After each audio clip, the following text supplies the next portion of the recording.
他说。石少，陆石少。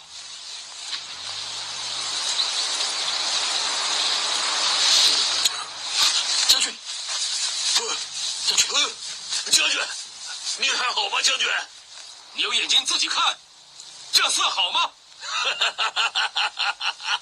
这都是为了要医治将军你，是木别将搞成这样的。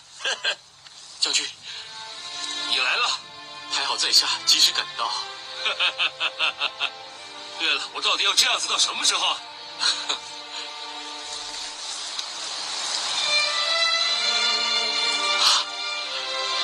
可以了，在下马上让您出来。哎，拜托快一点吧，我快要饿死了。